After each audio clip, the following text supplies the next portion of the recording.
Aujourd'hui, nous nous attarderons sur une ruelle remplie de mystères. Véritable symbole du centre-ville, mais aussi la carte postale la plus demandée par les touristes. Bienvenue dans la ruelle des chats.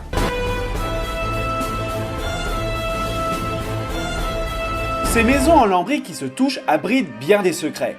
Pour cela, remontons dans le temps. En 1460, son nom était ruelle Maillard. Le bailli du prieuré de Saint-Jean-Châtel, ou plutôt communément appelé le garde-justice, logeait dans cet appartement qui était géré par l'abbaye de Montiramé. Elle était privative grâce à de gros portails en fer. À l'actuel numéro 32, nous pouvions trouver un hôtel utilisé par les voyageurs ou les gens de passage. Bien entendu, cet hôtel était géré par la famille Lesguizet et le chef de cette famille était le 75e évêque de Troyes. 64 ans plus tard, en 1524, un incendie dévasta la rue Champeau, la rue adjacente à cette fameuse ruelle Maillard. Et suite à ça, elle fut longtemps inaccessible, voire même à l'abandon. Mais la population se réjouissait de voir ces chats qui bondissaient de toit en toit. Du coup, en 1783, elle fut renommée. La ruelle des chats était née.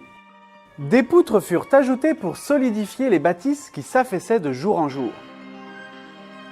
Selon les historiens, en 1789, un arrêté fut créé sous l'initiative du lieutenant de police du moment. La ruelle sera fermée la nuit et ouverte le jour. Il est interdit de conduire ou sortir de cette ruelle aucun butin, décombres, charognes tels que des chiens, chats et volailles morts sous peine d'amende. La ruelle des chats n'était pas celle que nous connaissons.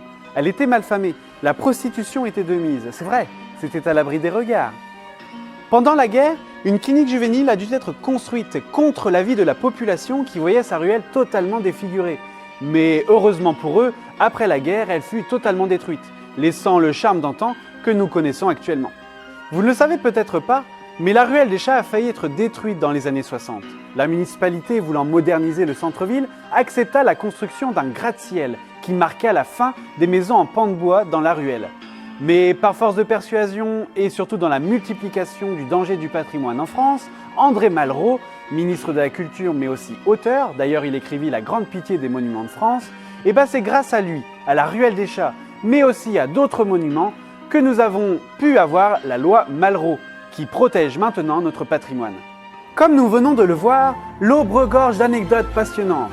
Et il est temps pour moi de vous inviter à un prochain épisode de l'Aube des Mystères.